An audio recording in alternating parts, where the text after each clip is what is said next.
আসসালামু আলাইকুম রহমতুল্লাহ বরাকাত। সুলতান সালাউদ্দিন আইয়ুবী, যে কিনা সুলতান সালাউদ্দিন আইয়ুবী সম্বন্ধে জানে না, সে আসলে ইসলামের প্রকৃত ইতিহাসটা সম্বন্ধেই জানে না। সুলতান সালাউদ্দিন আইয়ুবী, তার শাসনামলে তার একটি গোপন গোয়েন্দা বাহিনী ছিল, যারা কিনা শহরের এই প্রান্ত থেকে ও প্রান্ত ঘুরে বেড়াতো এবং শহরের গোপন গোপন ক্রিটিক্যাল খবরগুলো তারা সুলতান সালাউদ্দিন আইয়ুবীর কাছে পৌঁছে দিত। এইটা অবস্থায় একজন আলেম, যাকে আমরা আসলে খাস বাংলায় যাকে হুজুর বলে থাকি, একজন আলেমের আবির্ভাব ঘটে তার রাজ্যে। সে আলেম মানুষের মধ্যে প্রচার করতে থাকে যে আসলে নামাজ কালাম পড়ো, ইবাদত করো, নিজের ইবার নফস নিয়ে ব্যস্ত থাকো, মসজিদে বেশি যাও। আসলে ফিলিস্তিনি বা গাজাতে যেগুলো হচ্ছে, সেখানে মানুষদেরকে হত্যা করা হচ্ছে, সেগুলো নিয়ে আসলে মাথা ঘামানোর দরকার নেই। সেখানে আসলে তোমাদের কিছুই করার নেই, তোমরা নিজের ইবাদত নিয়ে ব্যস্ত থাকো। যখন সালাউদ্দিন আইয়ুবীর কাছে এই খবরটা তার গোয়েন্দা বাহিনী দিল, তখন সালাউদ্দিন আইয়ুবী ছদ্মবেশে সেখানে সেই আলেমের সাথে গোপনে দেখা করে এবং সালাউদ্দিন আইয়ুবী তিনি সেই আলেমের কাছ থেকে মানে গোপনে তার কাছ থেকে নসিহত চান যে আমরা আসলে কিভাবে চলাফেরা করতে পারি। ঠিক সেই কথাটাই কিন্তু যেটা প্রচার করে যাচ্ছিল ওই সেই আলেম, সেই কথাটাই তিনি সালাউদ্দিন আইয়ুবীকে বলেন যে আসলে জেরুজালেম বা যে গাজা ফিলিস্তিনি গাজা সম্বন্ধে আমাদের আসলে কিছুই করার নেই, সেটা নিয়ে আমাদের মাথা ঘামানোর দরকার নাই। আমরা যেন নিজেদের ইবাদত নিয়ে বেশি বেশি ব্যস্ত থাকি।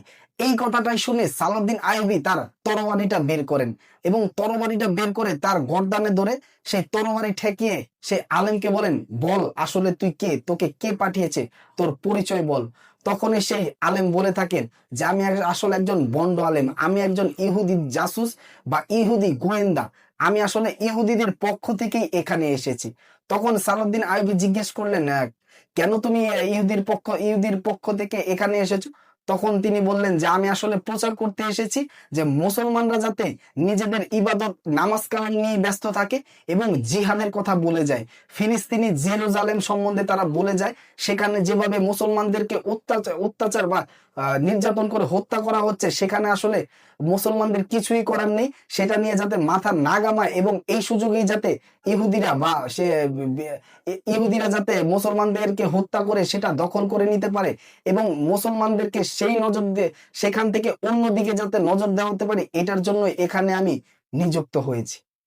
দেখেন, এটা এখান থেকে আসলে কি বোঝা যায়, বর্তমান সময়ে আমরা দেখতে পারি যে আমাদের সমাজে অনেক অনেক আলেম আছে যারা আমাদেরকে এভাবেই টোটকা দিয়ে থাকে যে আসলে তাদের জন্য আমাদের আসলে কিছুই করার নেই, আমরা নিজেদের ইবাদত নিয়ে বেশি ব্যস্ত থাকি।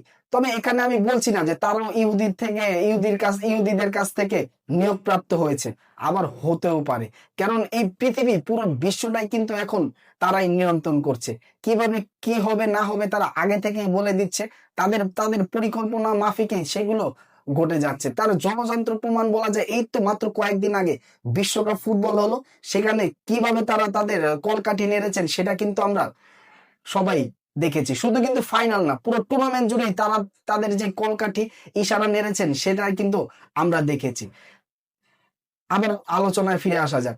তো এই যে আলেমরা এভাবে আমাদেরকে বলছে যে তো নিজেদের নফস নিয়ে ব্যস্ত থাকো, নিজেদের ইবাদত নিয়ে ব্যস্ত থাকো, আসলে তাদের জন্য আমাদের আর কি করার আছে।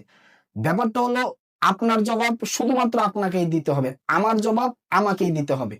আপনার আমার সকলের উচিত যার যার জায়গা থেকে নিজেদেরকে প্রস্তুত করা এবং এর বিরুদ্ধে প্রতিবাদ করা। এই প্রতিবাদটা একটি ফেসবুকে স্ট্যাটাস দেওয়ার মাধ্যমে হতে পারে, কোন জায়গায় প্রতিবাদমূলক কমেন্টস করার মাধ্যমে হতে পারে, এবং মাঝে দিয়ে আমরা যেটা দেখেছিলাম যে তাদের যে ইহুদিদের যে পণ্য আমরা বয়কট করেছি। হ্যাঁ, অনেকেই বলে থাকে না যে বয়কট করার পর যে তুমি একা বা তোমার এই কয়েকজন মানুষ তারা এগুলো বয়কট করে আসলে তাদের কি ক্ষতি করতে পারবে। হ্যাঁ, আপনি আমি এগুলো বয়কট করে তাদের খুব বেশি ক্ষতি করতে পারবো না, কিন্তু বিচারের দিন আল্লাহ তাআলার কাছে সামনে দাঁড়িয়ে তাদের আল্লাহ তাআলাকে আমরা বলতে পারবো যে আহ, আমার জায়গা থেকে আমি সর্বোচ্চ চেষ্টা করেছি। সবাই ইয়ের সাথে স্রোতের সাথে গা ভাসিয়ে চললেও আমি ছিলাম তার বিপরীতমুখী। আমার জায়গা থেকে আমি যতটুকু পেরেছি, হ্যাঁ আমার পক্ষে থেকে সেখানে যে জিহাদ করাটা সম্ভব না, কিন্তু আমার এখান থেকে অনেক কিছু আমি করতে পারি, যেটার জন্য হয়তো আল্লাহর কাছে জবাব দিয়ে সেই বিচারের ময়দানে আল্লাহর কাছ থেকে আমি পেয়ে যেতে পারি। তাই তাদের পণ্য বয়কট করে তাদের বিরুদ্ধে কথা বলে এটাও কিন্তু এক ধরনের প্রতিবাদ। ওই যে বললাম, আপনার জবাব আপনাকে দিতে হবে, আমার জবাব আমাকেই দিতে হবে। তাই প্রতিটি ক্ষেত্রেই অবশ্যই এটা আমাদেরকে দৈনন্দিন জীবনে চলাচলে একটা অভ্যাসে পরিণত করা উচিত।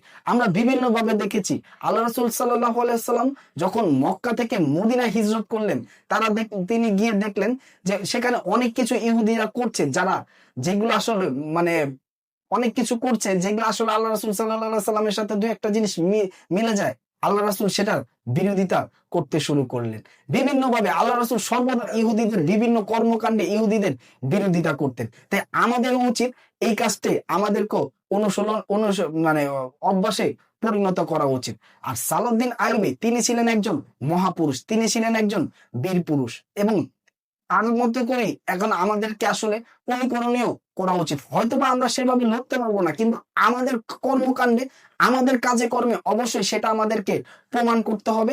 এবং আমরা যে কার মানে উত্তরসূরি, আমরা হলাম খালিদ বিন ওয়ালিদের উত্তরসূরি, আমরা হলাম সালাউদ্দিন আইয়ুবীর উত্তরসূরি। হয়তোবা সেভাবে পারা না যাক, অন্তত 100%-এ 2-1% তো আমাদের নিজেদের মধ্যে লালন করতে পারি। ফিতনার এই যুগে সবকিছুই যদি হারিয়ে ফেলি, সবকিছুই যদি ছেড়ে চলে যায়, তাহলে আল্লাহর কাছে আমরা কি জবাব দেব? ফিতনার এই যুগে ঈমানকে ধরে রাখাই তো আমাদের সবচেয়ে বড় সংকল্প হয়ে যাওয়া উচিত। তবে তার মানে এই না যে আমরা আমাদের গাজার ভাই বা ফিলিস্তিনি ভাষীকে আমরা ভুলে যাব। অবশ্যই দোয়া করি আল্লাহ তাআলা তাদেরকে হেফাজত করুক, তাদেরকে শান্তি করুক, তাদের এই মহা মহাবিপদ থেকে আল্লাহ তাদেরকে উদ্ধার করুক। এবং সালাউদ্দিন আইয়ুবীর মতো আমাদের মধ্যে থেকেও কাউকে আল্লাহ তাআলা কবুল করুক, কিংবা ফিলিস্তিনি বাসীদের মধ্যে থেকেও আল্লাহ তাআলা কাউকে কবুল করুক। আজকের ভিডিও এই পর্যন্তই। আল্লাহ যদি আমাকে বাঁচিয়ে রাখে, ইনশাআল্লাহ আবারও দেখা হবে, কথা হবে। আসসালামু আলাইকুম ওয়া রাহমাতুল্লাহি ওয়া বারাকাতুহু।